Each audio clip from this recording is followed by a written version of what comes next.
Hey, good morning. I'll be brief. I'm Jeremy Werner, Chief Scientist to DOT&E. It's fabulous to be here, and I would like to introduce our director, the Honorable Doug Schmidt. I can say that he's a highly accomplished computer scientist / data scientist, professor at Vanderbilt, computer science, and also founded, I believe, Vanderbilt's Institute for Data Science. Having said that, I'd like to point out that one thing the two of us have in common is that we've both worked on and have a good deal of experience in complex industrial or enterprise level systems that deal in data processing and analysis in real time. And I mention that only because as we move into this future of AI and things like JADC2, it all depends on real-time data processing and analysis. And in fact, that is why we're here, right? Data. And having said that, I'll turn it over to the Honorable Doug Schmidt. So good morning, everybody. My name is Doug Schmidt. It's good to see friends and colleagues I've known for decades. It's also good to see new friends and colleagues I've known for months or weeks. And I look forward to meeting many of you today and throughout my tour here at DOT&E. So I'm going to do a couple things today. First, I'm just going to give a quick overview of DOT&E, which I suspect most of you know, probably all of you know. And then I'm going to talk a little bit about my background and how it relates to some of the things that we're going to be challenging here, the challenges we face moving forward. And then I'm going to talk about some of my vision of where DOT&E can be going in the future and some of the challenges and opportunities in that space. So without further ado, I suspect you know that the mission of DOT&E is to be able to evaluate the operational effectiveness, suitability, survivability, and when necessary, lethality of our weapon systems in order to defend the homeland and prevail in conflict. So a good, important mission statement. You probably also know that we're part of the Office of the Secretary of Defense, together with our sibling director organizations such as Research and Engineering and Acquisition and Sustainment. I have a long history of working with folks in research and engineering through various roles I'll talk about here in a second. Something else you probably also know, but it bears repeating, DOT&E is responsible for several areas, one of which, of course, is policy and guidance. And we'll talk a little bit more about that because there's some new policy documents and DoD manuals coming out that I want to talk about towards the end of my talk. We're also responsible for performing oversight and writing reports, which we deliver to Congress and other key stakeholders and the services. And then finally, we also do a lot of work on strategic initiatives to ensure that we have the right technology underpinnings in order to be able to effectively assess and evaluate and so on the types of systems that are coming out today and in the future. So let me take a step back and talk about what I've done over the past 35 to 40 years. So my background had an interesting beginning. I started out as a sociology major at the College of William & Mary, and I got a master's degree at William & Mary. Fantastically interesting thing. Around 1986, I realized, what am I going to do with a major in sociology? So I decided to switch to computer science, and I got a PhD and a master's degree in computer science from the University of California, Irvine. I often say that having that technical background was crucially important for the first half of my career, but having the sociology background was essential for the second half, where I've done a lot more leadership roles, helping groups and people work together effectively. And that's something that'll be very important to me going forward in this position, is helping this community come together. We face many very determined adversaries who are legion. There are many of them. There are not as many of us. So we have to think smart. We have to figure out ways to work together. And the time we spend fighting with each other is time the enemy has a chance to exploit our differences and find weaknesses. So that's really important to me.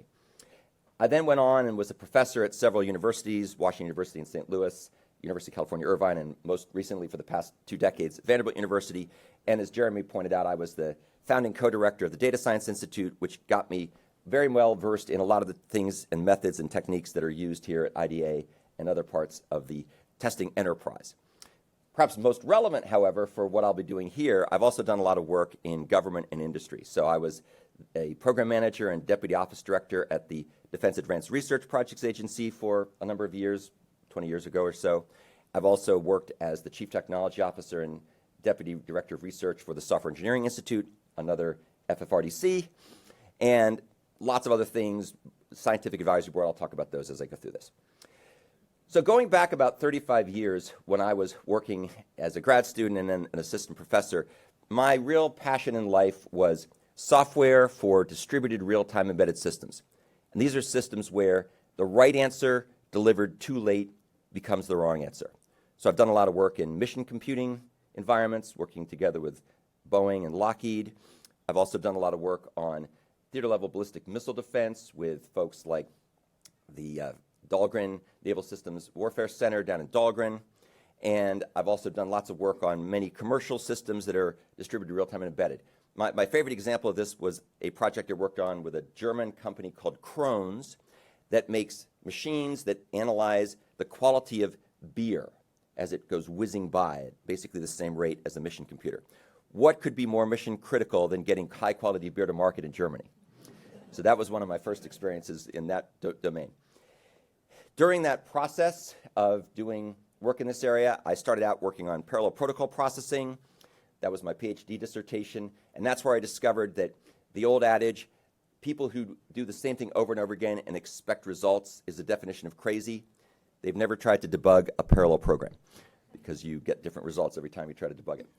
I quickly realized that a lot of really smart people had been thinking about network protocols for decades, and rather than try to compete with them, I moved up a little bit and focused on middleware. And I developed a whole bunch of middleware frameworks that are actually quite widely used, especially in the distributed real-time embedded domain. A lot of DoD systems use the technology that we developed called ACE and the ACE-ORB DAO. And this is where I got my first real experience working on the DoD-style systems. I did a lot of work with Boeing on their Boltstroke program, which was a common software architecture initiative back in the mid-90s, where they were trying to find a way to reduce the lifecycle costs for their tactical airframes.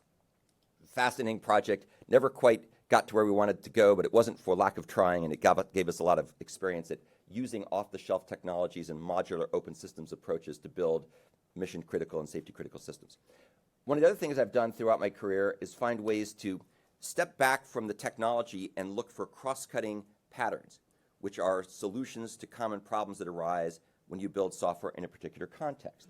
And that's a theme I think that we can all think more carefully about here in the testing and evaluation community, how to generalize from the experiences we have, trying to identify things that work, identify things that don't work, which are the anti-patterns, and then document them when appropriate and get them out to the broader community so that other people can learn from our expertise. Again, there are not enough of us compared to the adversaries, so we have to find ways of being able to think and work smartly and communicate effectively. And then I've also written lots of papers and books over the years. I'll talk a bit more about that as well. In the 2000 timeframe, I moved to DARPA for some time. I'll talk a bit more about that in a second. And one of the things we discovered while I was in my DARPA tour was a lot of the technology we'd been building that was really focused on these layers of middleware were really nice for moving away from low-level, tedious and error-prone programming with second-generation languages like C and Fortran, and raising the level of abstraction to use more modern technologies at the time like C++ and Java and so on. And that was all well and good, and we made a lot of progress. However, we quickly discovered as the systems got bigger and bigger, we reached a saturation point. And what was happening was that it was very difficult to take technologies written in even third-generation languages at the time and be able to deploy them effectively at scale in a way that would be resilient and reliable and secure and so on. So what we began to focus on were ways of raising the levels of abstraction even further using model-driven engineering techniques and something called aspect-oriented design. And so a lot of the work that I did when I was at DARPA, the programs I ran, were focusing on these areas. And this was quite interesting. Rather than focusing on writing code, we focused on writing code that wrote code. And by raising those levels of abstraction, you help people work closer to the domain, which arguably is more effective. And of course, it also segues nicely into today's concepts of digital twins and model-based approaches, model-based simulation, and modeling and simulation approaches. So very interesting, but what I also learned was if you don't have a full spectrum ecosystem, it's very difficult to exercise a successful paradigm shift in developing DoD systems. And one of the challenges we faced was that very few people learned model-driven engineering at the undergrad level. And so as a result, when they hit the workforce, it was hard for people to use those techniques and tools in practice because they weren't they weren't well versed in. It wasn't part of their DNA. And there's also challenges there too, where a lot of the tool ecosystem capabilities for those technologies really weren't as effective as what we've come to develop from these third-generation languages. So debugging is often difficult. Version control is often difficult. Teaming is often difficult. Testing is often difficult. And so if you don't have all the different pieces working together, it's often very difficult to make a shift to new technologies. And that's something that's always stuck with me. You have to think about this holistically. So during that time frame, I did a lot of work with aspect-oriented approaches, trying to find ways to weave together different quality attributes into the base software, raise the level of abstraction for building systems with modeling. Cool stuff, but still has some challenges even to this day. The other thing I did in that time was focus on distributed continuous quality assurance, which back in that time frame was kind of unique. We were looking at ways of being able to use clusters of computers to run tests. This is mostly development testing, of course, test suites automatically and intelligently by being able to steer the testing over the different computing resources based on areas of problems we were finding. Nowadays, this is widely used in DevSecOps. Back in that day, it was kind of novel and unique. I also began to continue to document my work in the form of various books and other artifacts. And again, that's a really important theme. I think we owe to our community to work as much as we can, where appropriate, to document our knowledge and our findings for the tech transition benefits. During this time frame, I also spent an opportunity to be a program manager at DARPA, which was an absolutely fascinating experience. We worked on about $300 million worth of embedded software programs that were focused on a range of different form factors, from very small networked embedded systems. We did some interesting work with sniper localization, where you could have people with helmets be able to detect where shots were coming from in places like Iraq and Afghanistan, which was obviously a contribution to the warfighters there. And then we also worked on much larger programs. I worked, for example, quite extensively on the DDG-1000 program when I was at DARPA, which pioneered a whole bunch of interesting things, never quite made it at scale, sadly, but it tried very hard to do off-the-shelf technologies through many layers of the protocol stack. During that time frame, I also started to broaden, because of the work I'd done at DARPA, to enterprise-level systems, looking at things that worked at scale, and also began to focus more on mobile cloud computing applications. We did a really interesting DARPA program that was called Transapps, where we were working with people deployed in Iraq and Afghanistan using mobile devices to try to communicate and get a better situational awareness from learning from the patrols that had gone out the day or night before. Still very relevant. I'm sure technology has improved quite a bit in that time. One of the other things I started working on in that time frame was looking at end-to-end quality of service in wide area networks. When I was at DARPA in the early 2000s, you probably are familiar, that was the advent of the Future Combat Systems program, which was a very ambitious, perhaps too ambitious effort. And one of the things we learned from that was if you can't get the network connectivity to be effective, then net-centric operations are in jeopardy. And that challenge continues to this day, as I'm sure you're aware. But we've made some progress, and there has been a lot of work on trying to provide quality of service end-to-end and top-to-bottom more thoroughly in wide area networks. It's not perfect, but it's getting better. Something else I worked on in that time frame was quite fascinating, which is distributed ledger technology, or also known as blockchain. Great, very interesting if you want to do cryptocurrency. We actually did a lot of work in transactive energy and in the healthcare environment. Please don't use blockchain in military systems. It's got a lot of challenges. It's very slow. It's not particularly secure at some level, but interesting and fun to play with. I also did a lot of work in that time frame on the industrial internet, where lots of the same quality of service attributes and properties that we come to know and love in DoD systems lurk. The main difference, of course, in something like a hydroelectric dam or an air traffic management system, things are not supposed to go boom as much. So that is different, but a lot of the other quality attributes are very similar. The other thing I started doing in that time frame was begin to do a lot of work with digital learning and massive open online courses.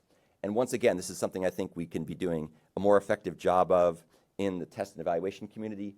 There's all kinds of wonderful online courses.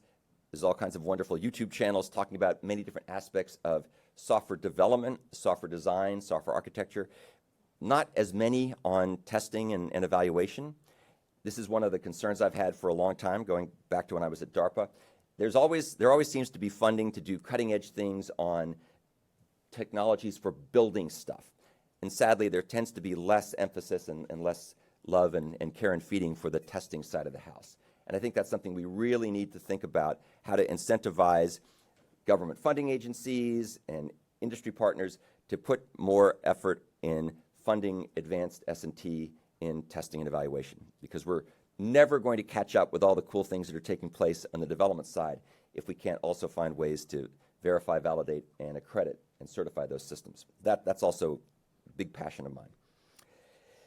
During that time frame, I was also the Chief Technology Officer at the Software Engineering Institute up in Pittsburgh, also have a role in DC. I know many of you have either worked at the SEI or worked with people who work at the SEI, and it was a really interesting experience in a lot of ways. One thing that I did during that time was I had my first chance to work with the Honorable Heidi Shyu, who was then the Assistant Secretary of the Army for Acquisition, Logistics, and Technology, the ASALT. And she put me on a Tiger team looking at what was wrong with the Joint Tactical Radio Systems program.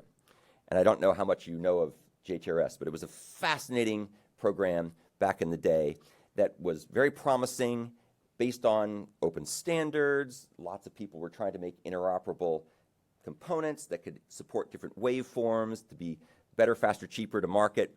And at least from my point of view, it didn't work the way we had expected. So we spent a lot of time going around talking to the different groups that were building JTRS at the time. And we also spent some time going to commercial companies like Apple, who at the time were doing the iPhone. And it was really fascinating to see the differences in testing and evaluation and quality assurance, and just the overall process of building software in the Apple-style environment versus the JTRS environment.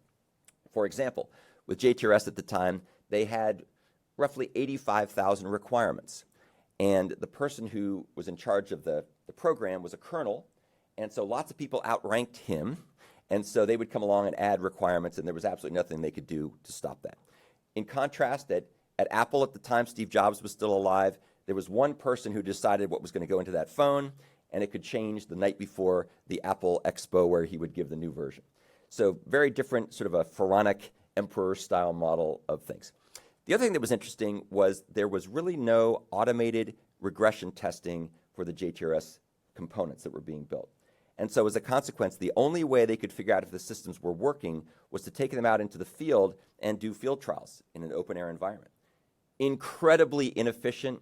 Not surprisingly, things didn't interoperate. The specifications were very loosely defined, particularly with respect to timing. So they defined the APIs pretty well, but they didn't define the quality attributes. So lo and behold, things didn't actually work effectively when they were integrated. In contrast, at places like Apple, they had a very effective DevSecOps style testing environment where things were run continuously using distributed continuous quality assurance style techniques, and they knew very quickly how far they were from being able to ship with a certain set of features. So once again, the testing part was enabled by better investment in infrastructure, in automation, and in architectural thinking and control over the requirements. That taught me a lot of important lessons. The other thing I did during this time frame was also work on evaluating the F-22 mission computer. And I won't say a whole lot about that other than to point out that one of the challenges there was the system was built in a way that was based on something that was fairly easy. It was a message passing based architecture, which is fairly easy to build, but really, really hard to analyze and very, very hard to debug. And so once again, the impact of architecture, decisions made upstream, flow down to make the testing and evaluation much more difficult. And I realize in some ways it's not necessarily our part of the process to control what happens architecturally, but as we continue to shift left, it's important that we're able to convey to anybody who will listen, the stakeholders, the contractors, the developers, the government reference architecture, keepers of the torch, the importance of making good upstream decisions to be able to pay down the effort in the testing and evaluation phases. And that's something where I think we can also capture patterns and best practices and lessons learned, if another way, for things that don't work, and make sure we propagate that upstream so people have a better chance to do it right in the earlier phases. Something else I did when I was the CTO at the SEI was start a very popular blog series which still continues to this day. We've published a blog once a week for the past 13 years, I think. And that's something else I feel very passionately about, being able to take the expertise that we have in this room and people that you work with and find ways to disseminate it from the point of view of thought leadership, making sure that other people can learn what we learn, again, where appropriate, and make sure that we can train each other, train the trainers, have this flow down of expertise, because there simply are not enough people with this expertise, and there are not enough hours in the day to get this information out the old-fashioned way in small groups trying to mentor folks. I love mentoring, but we have to find a way of being able to do this at scale. Something else I worked on during the time, that's actually where I met General Schwartz originally. I was on the Air Force Scientific Advisory Board, and I was part of several interesting studies. One was looking at sustaining aging aircraft, which started out to be primarily focused on the airframe, but later evolved to focus on the software. And software sustainment in aging aircraft is absolutely fascinating, and they don't even have to be that old to be fascinating. A lot of the work that we were doing then was really pre-F-22 and F-35 moving into the sustainment phases, and it was hard enough with F-16 and the F-15s and the other airframes, and it's even harder now because these systems are a lot more complicated. And one of the things I learned there was how difficult it is when you're dealing with the sustainment tails, where you don't have the time and the resources and the expertise to do what you should do, which is to step back and refactor these systems to make them easier to maintain over their life cycle. And most of the work that was going on in the depots, and I think this is probably still true today, was each different tail, each different block variant, and there were many of them, are sustained by different groups of people.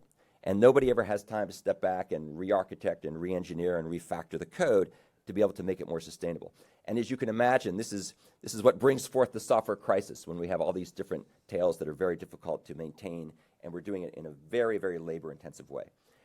I also had the pleasure of working with Dr. Werner Dahm, and he's actually the son of Werner Dahm, who was the right-hand man of Wernher von Braun, and he grew up in Huntsville playing chess with Wernher von Braun on the weekends when he was like 8 years old. And we were on a study looking at cyber situational awareness, which was also absolutely fascinating for the Air Force. This, again, it was a while back. It was about 12 years ago. And one of the things I learned there was the essential value of automation. A lot of the cyber situational awareness at the time was done by high school students working in internship programs down in Texas at the Lackland Air Force Base. And they would sit there and watch the packets flow by in real time and try to figure out if there were bad things coming from bad actors. You can imagine that was very difficult. Thank goodness they were willing to put the time and effort into doing that, but there's got to be a better way. So automation is crucial to be able to do things at scale. The last half decade, from 2000 to about a week and a half ago, my focus has been on engineering intelligent systems at scale. And I had the fortune of being able to work with some colleagues at the Software Engineering Institute and a wonderful board of advisors, including people like Vint Cerf, to come up with a national agenda on software engineering. And why I point this out was this started in about 2020 timeframe, and in November of 2021, we released our report.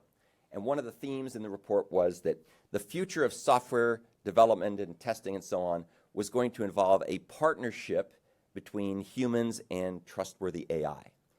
And when we did the study, we're like, we have to think 10 to 15 years down the road. We're going to be visionary. This will probably never occur in our professional lifetime. We'll be long retired by the time AI hits the streets. And exactly 1 year later, ChatGPT escaped from the lab. And the world has been quite different ever since. So I have a quick question. How many people here have heard of ChatGPT? How many people here have used ChatGPT? How many people here think ChatGPT is the end of the world as we know it? So what's always interesting is a lot of people have very strong opinions about generative AI, but there's a lot less experience with actually using it. And I'm going to spend a little bit of time talking about that because I think that's very important looking forward for some things. Not everything, but for some things. So for the past several years, I've spent a lot of time looking at prompt engineering and prompt patterns. So prompt engineering is basically techniques and a structured way of getting these large language models to do our bidding as opposed to hallucinate. And prompt patterns are exactly what you would think. Just as there are patterns of building software that we've used for decades now, There are also patterns for working effectively with large language models. And people who know how to use patterns to build software are usually in better position than those who don't. Likewise, people who use patterns of effective prompt interaction are usually more effective, especially when combined with some other things like understanding the essential role of context in working with these large language models. Just like when you talk to people, if you ask someone a very ill-formed, vague question, it's no surprise you get back an ill-formed, vague response. Same thing is true with generative AI. If you phrase your questions in a more comprehensive and contextually relevant way, you often get better results. There's other important techniques that are emerging and becoming widespread, such as retrieval augmented generation, or RAG, which is another way to try to get more precise results from these systems. So I'll spend a little bit of time at the very end talking about some of that. Something else that captures a lot of people's attention is trying to do AI augmented software development, having a chat buddy, a chat GPT buddy, or a Claude buddy, or a Gemini buddy who works with you as a pair, helping to keep track of things that humans sometimes either don't like to do, like write comments, or help to do things like refactoring the code and looking for better ways to design the software in a portable way. By no means perfect, but an interesting transition. And I absolutely guarantee you in the very near future, almost all the software that people are going to be building, and we will be testing and evaluating, are going to be built with help from these tools. So we have to learn a lot about how to use them effectively. I've also done some other interesting things related to mobile health technology with AI, which I'll skip over for now. The other thing I've done over the past half decade is really focus on disseminating this knowledge through digital learning. I have a 17-year-old son, and about the only thing he thinks that's cool about his dad, and those of you with teenagers know what I mean, is that I have 23,000 subscribers on my YouTube channel. So I'm not quite up there with PewDiePie and all the other influencers, but it's still a lot of fun. As you can imagine, with my new role, my production of videos is going to go way down in the public, but I still am very passionate about using digital learning technologies to get the message across. And I'll try to figure out a way to do it effectively with my new role, but this is something I think we can all invest in and hopefully put together some great training courses for things I'm about to talk about. I was also at the SEI as a visiting scientist during this whole period of time, and we've been doing a lot of work there, again up until a week and a half ago. I've been doing it with them, related to how you can apply generative AI effectively to different phases of software and software acquisition. And one of the really interesting things that we've learned so far is that most people doing research on generative AI want to focus on either coding or generating test cases, which is great. But the problem there is that the bar is very high. If you had a compiler that generated really efficient code, but it was only correct 90% of the time, you probably wouldn't want to use that compiler. And the same thing is true to some extent with generative AI for software development. It'll often do a great job, but there's times it'll hallucinate and generate things that make absolutely no sense. The good news is if it's a compiler error, you can figure it out pretty quickly. It's going awry. But a lot of the errors are more subtle and more semantic. So our perspective at the SEI is that a much more productive place to focus is on other phases in the software lifecycle, in particular the acquisition phase, where there's a lot of document analysis and document production and document review, which should sound very familiar to this community, because that's a lot of what we do here in DOT&E. And in that context, the comparison barrier is not perfection the way it is for the software development and the test code generation. It's utility. And the question is, are these tools able to make teams of people more productive than they would have been just working the old-fashioned way, which is very manual?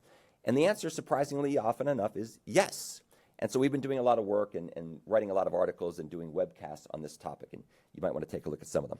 A couple days ago, I was sworn in as the Director of Operational Test and Evaluation, and I'd like to spend the last part of my talk discussing some things I hope will come to pass very soon.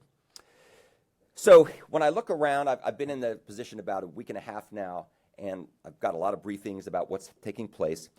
There are many challenges we face. There's obviously challenges in hypersonics. There are challenges in directed energy. There's a lot of kinetic challenges. But some of the ones that really stick out to me are the challenges we face related to software in general, and cyber, which is sort of a variant of software, if you will, and of course in all forms of artificial intelligence.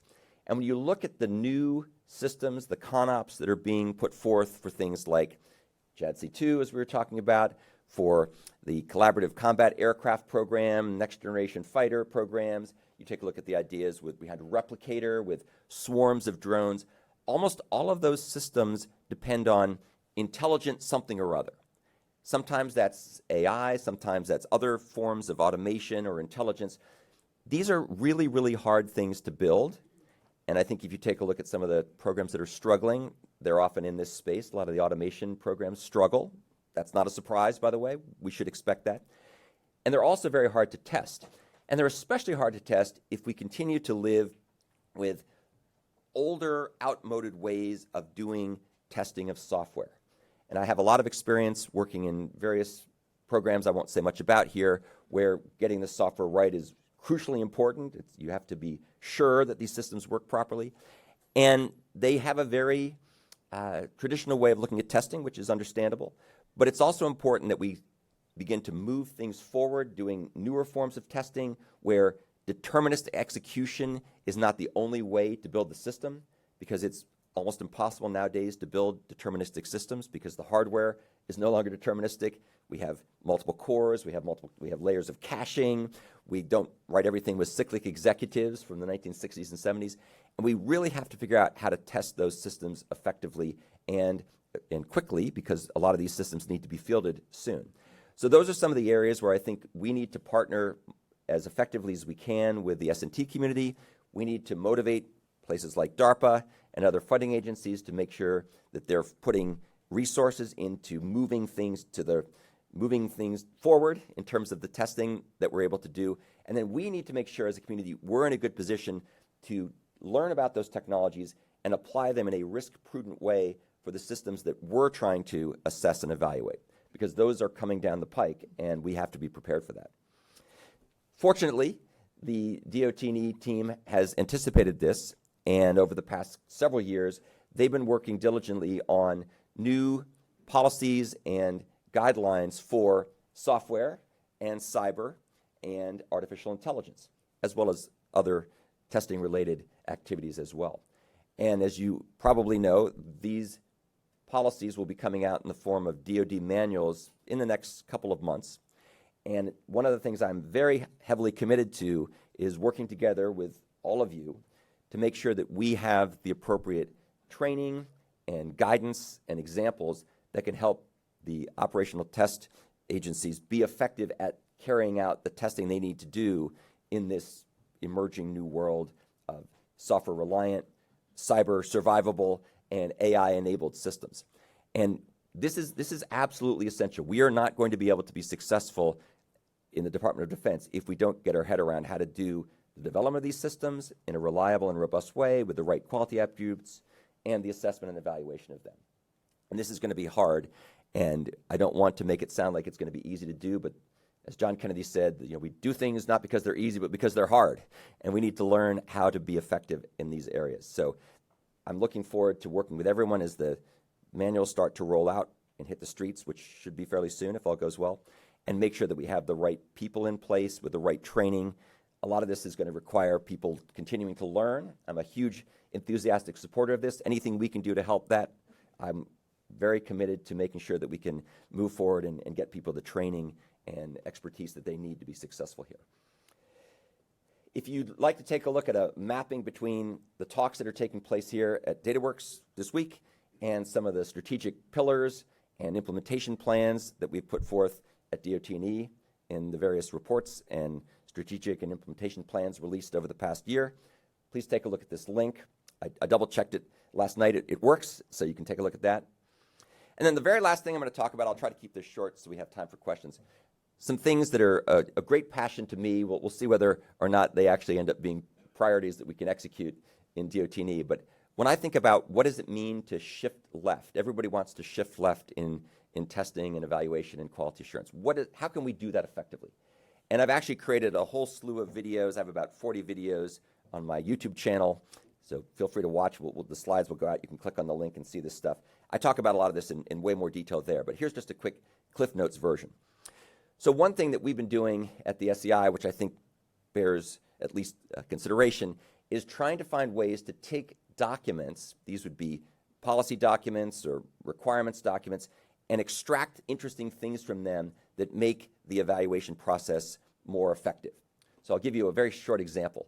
So we've been working with the Air Force Safety Center, and as you probably know, if you work on those types of programs that they help to provide guidance on, a lot of these systems are based on something called the AFMAN 91-119 document, which is a very interesting document that talks about how to build software for nuclear safe systems. One of the interesting things about these documents is they start to take on a life of their own. And when people read and review them, they don't read them for what they say.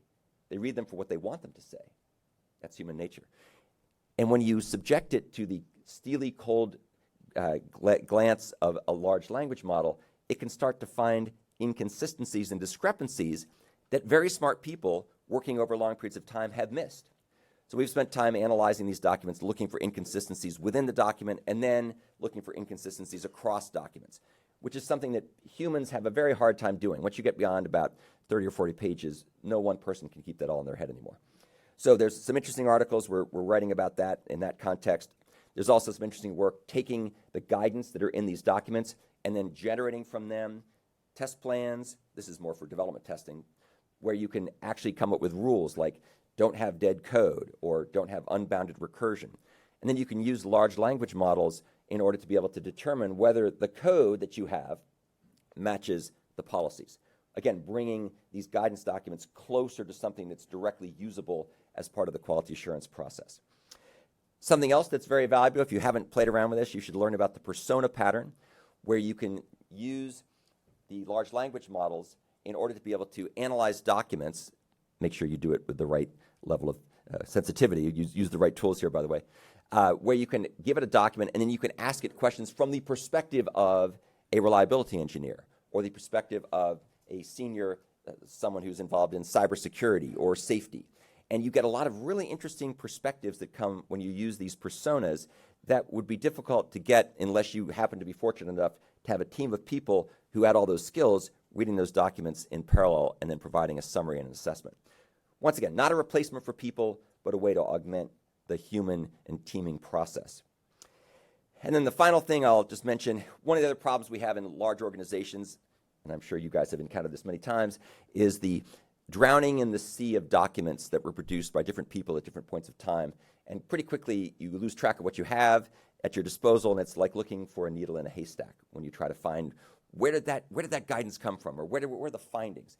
Once again, large language models seem very promising in the right environment to be able to do analysis of large amounts of data and be able to find connections and identify various interrelationships that would escape all but the most valiant humans armed with lots of caffeine and pizza. So these are things I think we should be thinking about. Again, we need to figure out a lot of other pieces of the puzzle to get the right infrastructure in place to do this work at the right level of sensitivity. Don't try this with ChatGPT at home, for example. But I think we're getting closer, and I'm looking forward to working with the DoD CIO's office and the Chief Data and AI office in order to be able to find ways of starting to put these things in practice. And I was heartened to hear that IDA is already looking at some of these sorts of things, and I'm looking forward to partnering with you guys on that. So with that, I think we have about 10 minutes or so left for questions. Questions? Yes, sir. Travis Branson from the Operational Test and Evaluation Center for the Air Force. And so I guess I heard a lot of what sounded to me like developmental tests when we were talking about that. I'm assuming your thoughts and your kind of vision also applies to the operational side, because we're trying to figure out, like, how do we understand whether or not the system we're getting meets the needs of the warfighters, not that just that it runs well, right? Yep. And so, can you maybe provide a couple of thoughts on that real quick? Absolutely. So it's going to be hard to meet the needs of the warfighters if it doesn't run well. And one of the things that we often find, as I've learned over the past week and a half, is that the types of problems we run into during operational testing are often things that were left over and not accounted for during development testing. So getting that part right is important. The operational testing, again, as I understand it, is often more at an arm's length. It's done with techniques like red teaming or penetration testing, where you're trying to either emulate or simulate environments where the system will be used. In some ways, that's easier, using the word loosely, because we're not as concerned with what's happening behind the curtain in the white box, but we're more concerned about the operational effects. I think a lot of the same approaches are going to be important. We need to make sure we have the appropriate connection between the science and technology in those spaces and how we're going to be able to do things to evaluate the effects in a live environment. So, but these are all things I'll be working on with my team to get a much deeper understanding over the next few months. That feels a little inextricably linked, though, right? So I'm a huge mission engineering fan, right? So in order to have that foundational requirements document right, to use those models against, those requirements could be driven by a mission engineering framework that tells how that system is used in the overall system of systems. So that drives and feeds the interfaces, the protocols, all these sorts of things that need to be embedded in those requirements documents that I feel are missing today. Sure. Thou shalt talk VMF. Thou shalt talk Link 16. Why? Like those sorts of things. Well, and I think maybe going back to the earlier point, this is a continuum. We probably shouldn't just go from contractor testing, development testing, operational testing as if they were distinct phases that don't have touch points and interactions. And that's particularly true of the cyber-related portions, because these things should be being tested continuously. We should have the environments in place to do the DevOps at increasing levels of scale and across different boundaries. Very, very, very difficult to do today. I understand a lot of the live exercises don't have the luxury of being able to be as well contained that you can just run a regression test automatically. But getting that infrastructure in place and that mindset so we're moving between the phases more seamlessly and not having to reinvent and rediscover the problems over and over again in expensive and isolated ways would be very valuable. Right, thank you. Thanks for the excellent presentation and focus on generative AI. I'm Himanshu from Florida International University, Miami. And my question is, generative AI is growing pretty fast, and there is a lot of models being built in the open source community on Hugging Face, backed by a lot of large corporations. And so what's the DoD strategy to accept those kind of models actually? And you talked about RAG itself, which can be combined with these models to answer these kind of questions. And also deploy models that are domain specific, we can leverage these models from the open source and fine-tune using test and evaluation data that exists in the DoD. So what's the strategy to accept those kind of models? Well, I would be overstepping my charter to speculate on what the DoD strategy is there. I had gotten a relationship with Dr. Craig Martell during my confirmation hearing. Unfortunately, he just stepped down as the CDAO person. Talking to some of his folks, my understanding is they're really in the phase of trying to understand how to come up with a maturity model to evaluate these different large language models or small language models, as the case may be, for the more domain-specific ways of doing things, so we can have a better sense of when and how to use these most effectively within the context of DoD operations. And again, I'm very bullish on this concept in general, but I'm also deeply aware of a lot of the challenges we face. Very quickly, one of the obvious challenges is we have to have the right environment where you can give realistic data without it leaking out to the wrong places. That's really important. I'm hoping that they're making some progress on that. As you also wisely point out, most of the innovation is being driven by the commercial world. In fact, I'd probably say 99% of it. Unlike traditional times, back when I was a graduate student years ago where the DoD was leading the way, the DoD is following in a lot of this stuff. So we have to make sure we're working appropriately with the cloud infrastructure and the models. I think there's offline we can talk more about that. The other problem is, of course, the propensity of these models to hallucinate, especially if you don't use them properly. And a lot of the problems people have is when they don't use them properly, they don't use the right tools. So I think there's still a lot of work that can be done, but that's why, for the time being, the best way to think about the use of these technologies is as augmentation, not replacement of people. So places, and again, that's generative AI. There's other kinds of AI for things like target recognition where we need to make them almost entirely or completely autonomous. But for generative AI right now, we need to be in a trust but verify mindset. And so I think the strategy will be unfolding in a deliberate way where we will hopefully take into account the level of expertise of the average user. People who are very well versed in this can be very productive and accurate. Not everybody has that luxury, but learning how to use it, learning the patterns, learning how to make the right choices with the tools and then analyze the output, that's crucially important. Thank you. Yeah, good morning. Lieutenant Colonel studying Afotech Det 6. Great presentation, by the way. My question is there's a big need for these capabilities to be in a multi-level, multi-security domain where most of our work is being done in SAP environments. What is being done, or what can we do to help bring these capabilities into those environments faster, because that's a fairly high barrier of entry for a lot of these things we want to do. So when you say these capabilities, are we talking about the AI stuff, generative AI or something? Generative AI, exactly, yes. Sure. So I think what we were just talking, what you actually mentioned before, what people are doing is they're finding software enclaves that have, for better or worse, the right classification level. I know there's a lot of controversy right now about using clouds for sensitive data, but let's assume for sake of argument we can either solve that, or we can build our own private enclaves or data centers that are air-gapped from the broader world. The point you were mentioning before is there's a lot of people making models that are capable of being run in those enclaves. And for the short term, that's probably the best way to go. Have an air-gapped data center with trusted computers.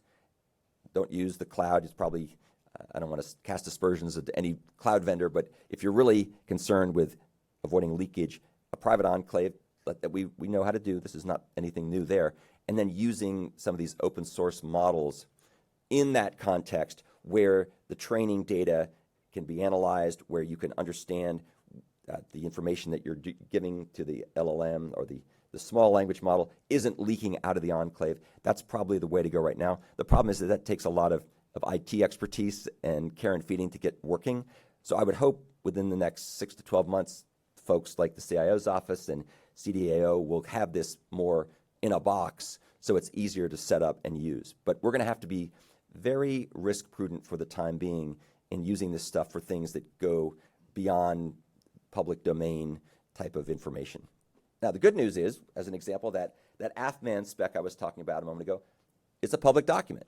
So there actually is a lot of interesting things out there that you can use to analyze and determine whether these tools and techniques work without necessarily worrying about disclosing the wrong thing. Now, you have to be careful how you ask questions about it, but my optimistic view is in the next 6 to 12 months, we're going to have a lot more of these platforms rolled out for use in our world for real data that is highly sensitive. Great. Well, thank you guys very much. I look forward to talking to you at the conference.